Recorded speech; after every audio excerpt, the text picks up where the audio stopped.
Balikan natin yung mga naganap nung Ahon 3. Nung pinagsabay ni Enigma ang tatlong pinakamalalakas sa flip-top noon, dahil mga ilang taon na rin ang nakalipas bago nasundan ang three-way battle one-on-one sa flip-top. Pasang-awa ka lang sa ugat, pasado ako sa mensa. Kung wala kang pang tuition, mag-aral ka doon sa TESDA. Kasi kung ako ang presidente, wala akong pake kung mag-welcome ka sa EDSA maghapon hanggang gabi. Magbaon ka ng kape, magsama ka ng maraming madre, kaalyadong kakampi. Unang mag-planking sa kalsada, sasagasaan ko ng tangke.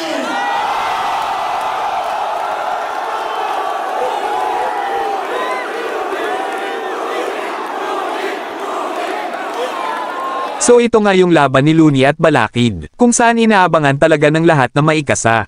Pero nung panahon na yun ay sobrang lakas talaga ng presensya ni Looney, kaya malamang kabado si Balakid dito. At ito nga yung nag-trending na nangungulangot na lang siya sa sobrang lakas ni Looney, kaya inaasar na lang siya ng mga kalaban niya, lalo na itong si Apex. Kaya paano naging matibay ang salot na yan? Paano ba yan? Madali ka lalusutan, hindi ka Great Wall, Balakid. Bakod ka lang.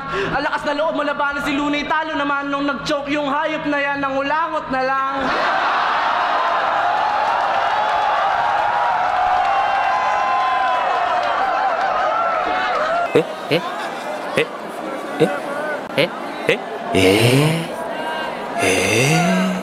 At ito naman yung Balakid versus Delo. Talo nga lang siya dito.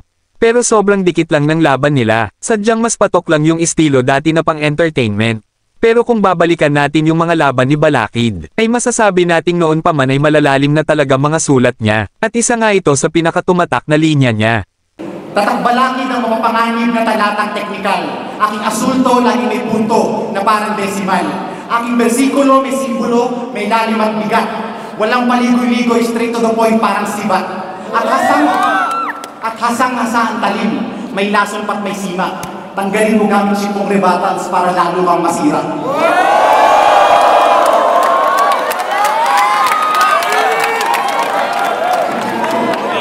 At ito naman yung mga highlights ni Delo sa three-way battle one-on-one nung Ahon 3. Kung saan nagpamalas ng husay pagdating sa freestyle at mga rebut na talagang kinakatakutan talaga ng lahat itong freestyle ability niya. At dahil nga sa kanya ay madami ang natuto kung paano magbalik ng mga linya sa kalaban.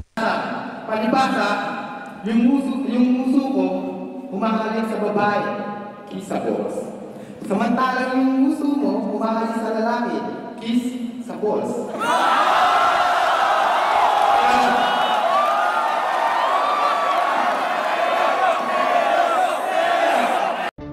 Another one. At ganito ako bumikas, talagang mabagsik. Parang buko, pag hinatang ko pang baling bangs, parang may battles, kaya ko hindi balik.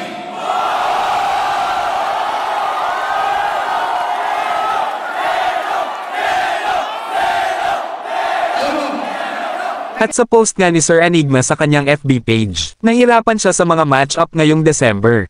Dahil sobrang dami pa daw sanang MC na deserve mabigyan ng laban sa Ahon 15. At ito nga yung sinabi niya. Magandang tanghali Pilipinas, isa sa pinakamahirap na line-up na nabuo ko. Gawa ng napakaraming deserving na rin talaga.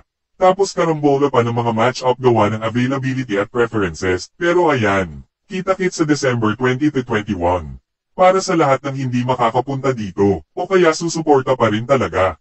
Game pa ba kayo magka-day 3 sa December 28? Pwedeng holiday celebration event na rin yun.